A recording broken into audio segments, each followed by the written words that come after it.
Welcome back to HappyPorch Radio, where we look at circularity through a technology lens. This is Season 10, Technology Isn't Magic, where we're exploring where technology actually meets the messy reality of how people and organizations work. My guests this episode are Robin Atkinson and Acrey, the two founders of Upkept, an online repair and alterations platform based in Arkansas. You mail in clothes you want fixed, they repair them in a central facility, and they send them back. Robin says this should be as easy as ordering delivery. Often, we talk about repair as the sustainable and the more circular option. Robin and Cash talk about it as a skilled, creative, well-played work that people actually want to do. Robin's line is that professional sewing is as hard as welding, and that people doing it would rather fix a one-off garment than sew the same seam 10,000 times making new stuff. That sits right at the heart of this season. The technology isn't the product, repair is the product, and the software exists to reduce friction so the human craft can scale. In this conversation, we get into the journey to repair, why their workforce prefers repair, and the tension between repair and being one of a kind and needing to run at scale. How they built a whole platform from scratch on a shoestring using AI coding tools, and why turning down the wrong kind of money is part of keeping the whole thing aligned and successful.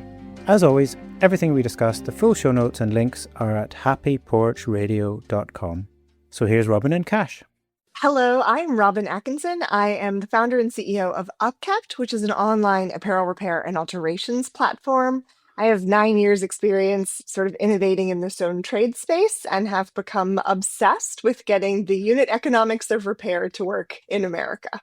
And I'm Acrey. I am the CFO and CTO of Upkept. I build out all of our tech and financial models and things like that. And I am also, in my day job, a finance professor at the University of Arkansas. Welcome, both of you. Thank you so much for joining me. I love the fact that you're all wearing 7 different hats. It's very difficult to up. He didn't mention his most important job, which is actually to be my husband. I can't believe that got left off. That got taken as read, like that's just assumed to be the most important job. Now, regular listeners will know the title for this season of the podcast is Technology Isn't Magic. And so very much as we're looking at circularity from a technology point of view, what I'm really interested in is the human technology interaction and where the technology is actually impactful and useful. So I'm really excited about digging into that. But first of all, let's set the context. Tell me a little bit more about what Upkept is and where it came from. So Upkept is an online apparel repair platform. We have a centralized hub in Northwest Arkansas where we're based, and it's a mail-in program that's serving the entire US. So we've shipped now to 26 different states. And the thesis really is, in order to get repair to the American closet in a way that is accessible, affordable, and efficient, it really must be done in a centralized facility. So what we're wrestling with is all of the complexity of sewn trades, the labor elements, the logistic elements. It's very infrastructure heavy, it's very hands-on, but we're trying to bring it into a sort of modern era and make it something that is, most importantly, accessible, right? I think that for us, the main problems we wanted to solve was getting the price barrier down and then also making it easy enough that people will do it. If I have to go physically to 16 different places during business hours or I can't get an appointment, I'm never going to fix my clothes. And so we wanted to make it, we like to say, as easy as delivery or DoorDash. So that's where the thesis of the company is.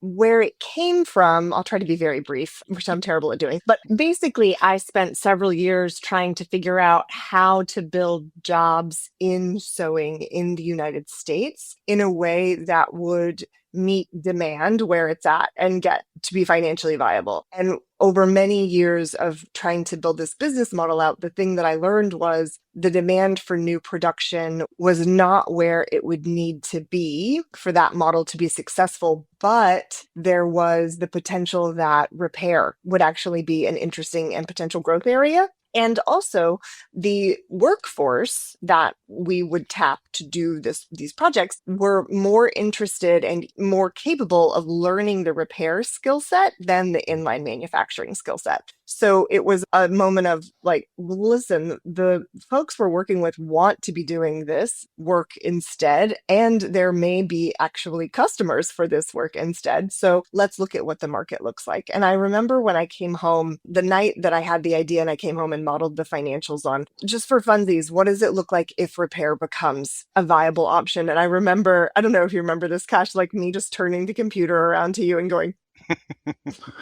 maybe we should look at this as an opportunity, because I'm married to a finance professor. Then we ran the numbers kind of forwards and backwards. So one thing that's interesting about that for me is that you're coming at that from the skill set, from the job, from the workforce point of view, rather than from like repair specifically. And just to be really clear, you're not talking about Upkept as a matching service to existing business, repair seamstresses and that kind of. Actually, you have a warehouse and you're looking at the operations, right? Yeah, we have built the capacity from the ground up. I have 9 years experience running a nonprofit that specifically focused on sort of sewn trades education and workforce development. So I feel of the things I'm confident of, one of them is building workforce programs and opportunities, specifically in sewing. So I think having that background is really important. I don't know that I would have the confidence to step into this if I hadn't seen so much of how those programs and opportunities play out, and really understanding how truly complex the projects are, and understanding that I am an evangelist for the value of sewn trades. There is no such thing as unskilled labor, and professional sewing is as hard as welding. And I could just go on every platform in the universe and say that. And I think that part of what makes Upkept tick is our absolute obsession with how complicated the problem is, and our all day every day is solving that problem. And because it's not rocket surgery, as Cash would say, it's solvable, but it's going to take the intersection of workforce development, technology, and capital. We're just going to have to get all these things aligned correctly. And luckily, I quite enjoy that problem. So you used the word there, it's a complicated problem. And I'd like to explore that a little bit briefly. Complicated in so many different ways. Like you're pushing against headwinds economically. This is the kind of thing that used to be a mainstay on, and still is in some places as well, a mainstay on this, as a sort of tailor on the high street kind of thing. And that's in both your country and mine has largely massively disappeared. And I'd like to explore that a little bit. But also then, and really interestingly, you mentioned that the skill set or the engagement with repair is different or more than with making new. So can you talk a little bit about that in more detail? Yeah, absolutely. You're absolutely right. The workforce that would be capable of tailoring or repairing your clothes has fallen out in the United States. I think there's 30% fewer tailors today than there were 20 years ago. I might get that statistic wrong, but there were recently a few articles in the AP about it, which I was thrilled to see, right? Because nobody's been talking about tailoring for quite some time. So it was great to see that in the headlines. And then when I first started building programs that taught people to sew, the goal was for them to sew, to design their own projects and to build their own fashion lines, right? I was involved in a fashion organization, and what I began to learn was, one, how complicated the skill set is, but then also, even if you were to become a fashion designer who was capable of designing and producing your own garments, you then had zero opportunity to get it produced anywhere else. So you were either stuck with making one of ones, which is financially not viable for a designer to do, or you had to ship overseas and drop $10,000 minimum to produce 100 units of something that you are only going to be able to sell 7 units of. And when I learned that, I just thought, there has to be a better way to do this. This seems like we're missing some steps in the equation. So we began teaching people to sew for the manufacturing of products that were designed by regional US-based designers. And we had an incredible amount of difficulty onboarding the skill sets of inline manufacturing from first class all the way to graduation through production. And I can identify several reasons why that is, but I think that ultimately it comes down to mass production is more like engineering than it is like art, right? If you're going to sew 20,000 units of something, this is not an art problem. This is an engineering problem. This is something that requires an incredible level of precision, mathematics, and replicability, right? And the folks that are coming into sewing with interest are people who are craftspeople. They're using their hands as a utility. And those people tend to have a kind of haptic understanding of work with a kind of problem solving mindset. And they took much more quickly to here's a pair of pants. Fixing this pair of pants is going to be similar in every instance, but also different in every instance. So it's onboarding a skill set that you're then able to utilize rather than onboarding a mathematical, precise one seam at a time. So it was really interesting to me because if you're going to employ creative people, which is ultimately what we aim to do, you have to give them jobs that can feel fulfilling at the end of the day, right? None of us want to go to work Miserable. and be miserable, yeah, whether we are or aren't. It's Yeah. sort of capitalism's problem. But I was really thrilled to look at this problem from that perspective and say, oh, so it's not that it's impossible, but it's varied and it allows for creativity to exist in the answer every single time. But it also allows for a skilled manufacturing process that I don't watch the folks in our warehouse get bored, right? Anything, it's more like, could I get more of the same thing, actually? Could I have 2 hours of hems only before you send me on another Zippo fiasco? So it is varying. It's very much a problem-solving skill.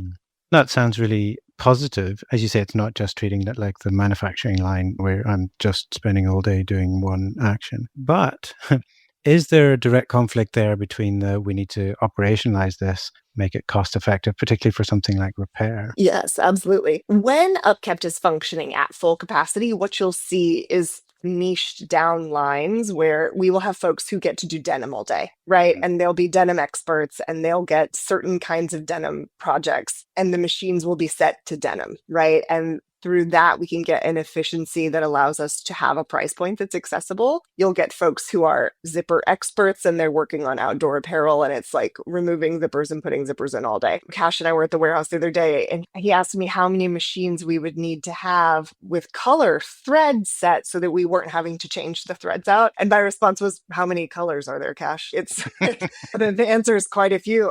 I don't know that we're going to need a magenta only machine for quite some time, but there will be a day where you've got color stories and you have textile categories. And it's a very different pair to do Lululemon than it is to do Levi's. So there has to be some streamlining and some niching down. Otherwise, it won't be financially viable. But at the same time, every single repair is one of one. Every single garment it's a different color, it's a different size, the hole is in a different place. And so we are seeing significant efficiencies that we're able to find when we can batch them out. And for some reason, the universe likes us insofar as when we get things in, we tend to get a bunch of the same thing at once. So a couple weeks ago, it was seat repairs, like 10 different orders of seat repairs came in and there were multiple seat repairs at a time. And the whole rack was seat repairs. And we're like, oh, fantastic. This is the week of seat repairs. We're going to learn a lot about how to do this fast. But for everything that we could streamline, and Cash is working on this right now, the number of edge cases, it's all edge. It's that thing you can't measure a shoreline because the more specifically you measure the shoreline, the more shoreline there is to measure. And I think that's what Cash is banging his head on right now. I also think from a people perspective, though, that we don't just want like all hyper specialized like insects, right? We're not just looking for, oh, you are just denim and you are just zippers. Because I think some people will have a fundamental strength and skill set. And so there are bricks. And then some people are grout, right? Some people want to go where the gaps are and just grab a problem and fix it. And I think as this thing grows, there's plenty of room for both. And that sounds like a really interesting balancing act, right? It's a creative problem solving. Everything's one of one. And you need to be able to scale it to big numbers of people and, into a business. Is it still too early to go, how's it going? Is that the biggest challenge in the business? How are you feeling right now about that balance? I think the biggest challenge in the business is because this is tech that is enabling people. It's how fast can you ramp up and still fulfill all of your promises, right? It's not just, oh, suddenly we can just take on 1 million more users today, right? It's not just add more server to it and we've got capacity. It's like the buildup of capacity and then balancing that with these people have to eat. We can't make empty promises to them and we can't make empty promises to the customer on how fast or the quality that we're providing. That kind of how much money do you put on marketing when this is the amount of capacity that you've got in the warehouse and like the pace at which you grow those. I think that's to me the biggest thing that's in tension. It really is kind of like an orchestra problem of once you get one part working correctly, something else is going to fly off. And so it's a matter of sort of, you have to be looking big picture always and noticing where things are starting to shake so that you can align things there. With every capacity growth that we have, something trips. And so you have to maintain really close watch over, is quality steady, but time is slowing? Or are we working fast, but we're not working carefully? It's just a matter of keeping the levels equalized, which will never stop, right? That will always be the case. And so it's just a matter of growing in a way that you can build out jobs and dedicate and delegate where this person's entire job is equalizing this one area. And then somebody's equalizing logistics, somebody's equalizing quality. And so right now, I would say the hardest thing is everyone's in charge of so much. And then the next hard thing will be that there's too many people in charge. When people say, is it hard? It's like, that's hard now, and then it'll be different hard later. And it was different hard before. And I think it's, don't start a company if that's not what you love to do. I'm having the time of my life, but it's never not something. I also wanted to, in the context of you say that it being a big challenge like that, challenging and rewarding, but you also, Kasia, used the word intention. And that's something that I really resonate with. And kind of, again, what this podcast and what I'm really interested in through the lens of circularity. And one of the things I'm really hearing is the people part. So you talked about your motivation and finding and helping people develop those skills and then find rewarding work using those skills. And then you want to make sure that you're making business decisions that doesn't put them or your customers on undue risk. So one, I just wanted to say I admire that and fully respect that and want to wish and want that to be supported more. But also I'm really interested in if you're feeling conflicts given that, like, for example, the extreme of switching that off as you end up with the ultra fast fashion craziness, where they've externalized all the things that as humans we should care about. My bias coming into that observation, obviously. But first of all, is that a fair reflection in where you're coming from? And two, do you feel conflicts in that you're also trying to build a business? I think that this is a business where it feels very aligned, right? Like the mission and the vision of where we want to go with this do feel like they're also doing the good things and the right things, right? We're not going to outsource jobs. They're actually going to happen here, and people are going to maybe not be throwing some of the stuff away that's still good. There's, all of these potential positive kind of knock-on effects from that, which I think make it a little bit easier to talk about, like scaling up a company that's doing some healing. I don't know, sounds like that doesn't keep me up at night. That sounds like a kind of a good stance to take. We spend a lot of time thinking about the sort of the guts of the company and the mission, vision, values, and the why we got up to do this and why anybody else would come hang out with us to do it. And I think that we have a very clear lock on the idea that first and foremost, if we aren't serving the customer, none of us have anything to do. So the priority is get this service to people as seamlessly and as cost effectively as possible, right? Because I like to say that I think the market for our service is every closet in America. I can't imagine a single closet that doesn't have a hole to be patched. But if we make it hard, we won't get those customers. And so first and foremost, you've got to attract the customer. And then the second thing you have to do is maintain a workforce, right? And those two things have to be in constant balance with one another. And I mean, there are often times that I come into the workshop and I'm like, no, you're not going to email the customer that. That's a crappy thing to say. And you're like, certainly not going to say it. What you're going to do is let me get on the phone with that customer and I'm going to say all of the lovely things. And then you can say the things to me that you want to say to the customer to be that translating layer.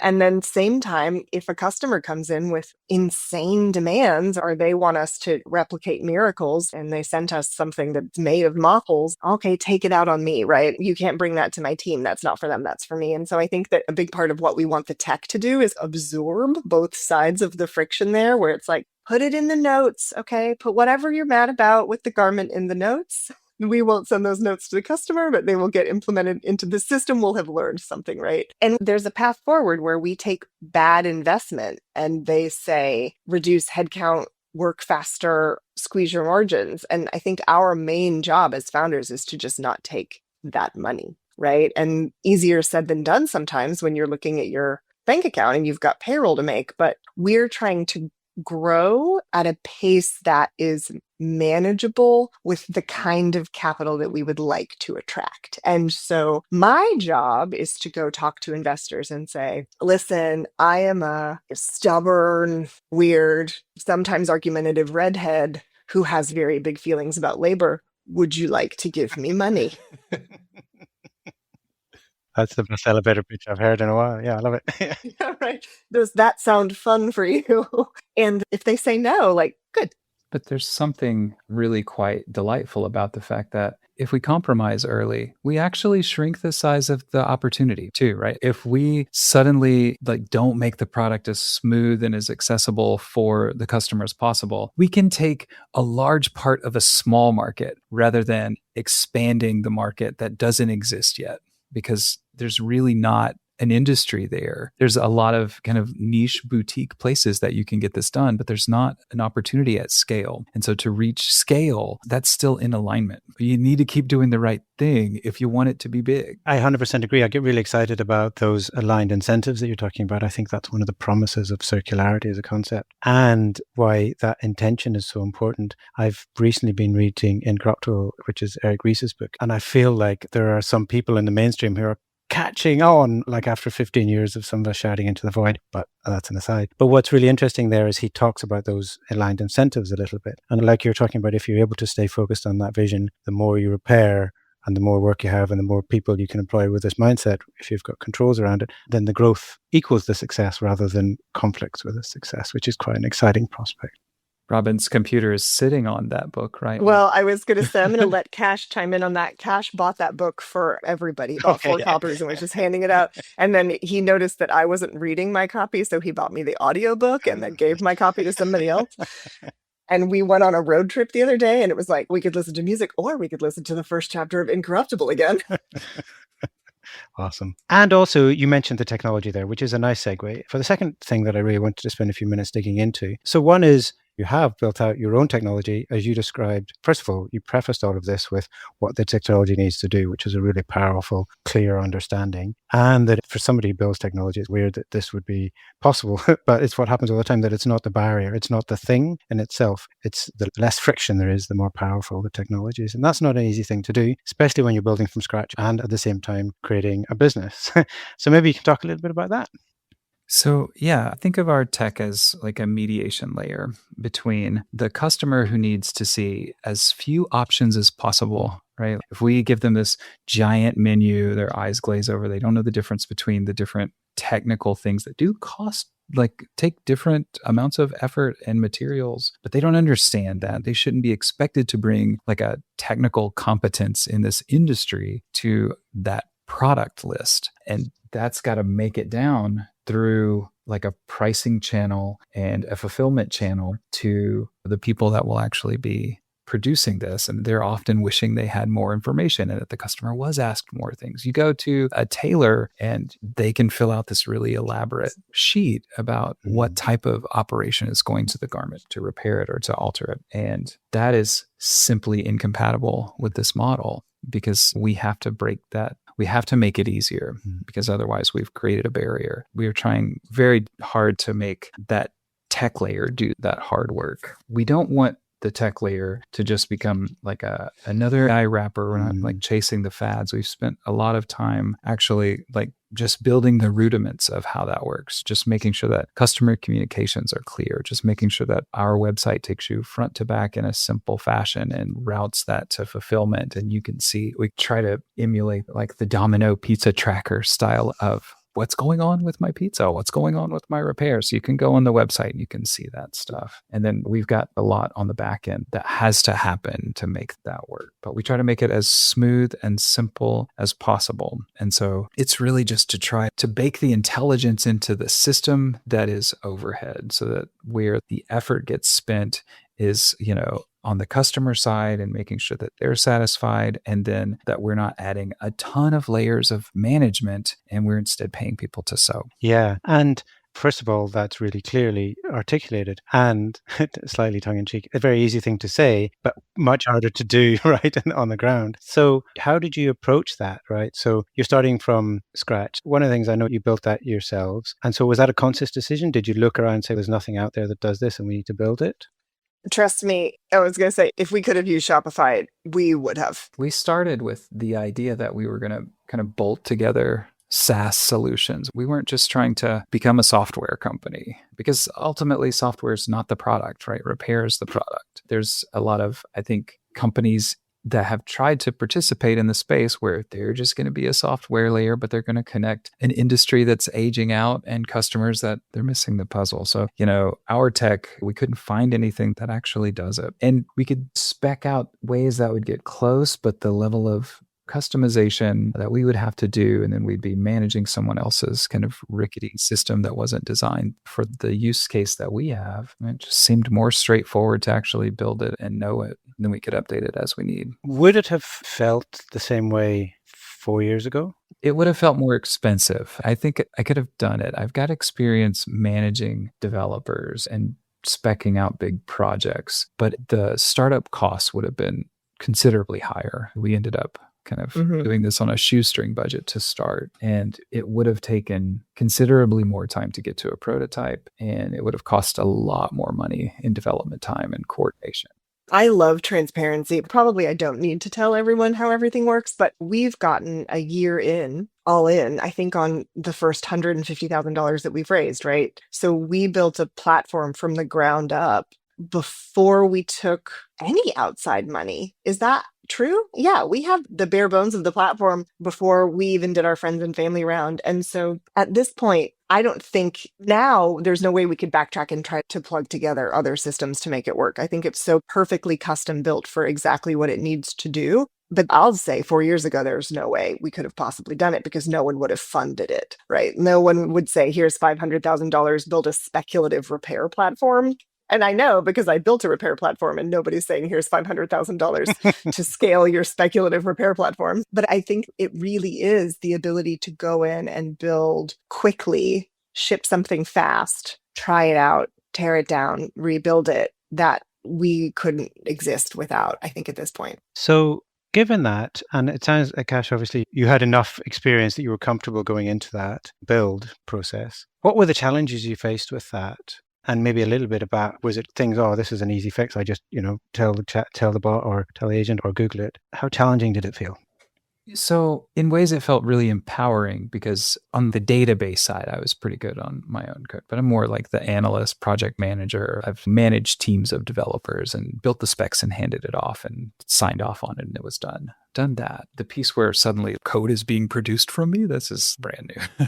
That was a miracle. My goal was to use it kind of in that standoffish mode of like, let me whip up a prototype really quick and hand it to my devs. And I brought together some developers that I know and trust a lot. And my backend guy, he was all in because, it was spec'd out pretty well from his side. My front end developer was like, you're going to be paying me about 50 cents an hour to do this. This is so much work. And I was like, I guess I got to keep going. And ended up working. I found that when I started, I was arguing with the bots quite a bit. I had to wrangle them a lot. So my approach was to try to basically watch it on as many surfaces as possible so they couldn't lie to me. I'd try to look at the UX and look at the console and look at the database and just make sure that from as many angles as possible, they were all saying the same thing and just testing it as I went. And now it's considerably smoother and less stressful. I've got some systems in place. We're doing automated testing now. We've got really nice planning and documentation on all the things that we're doing. It's maturing. It's growing up. My baby's growing up.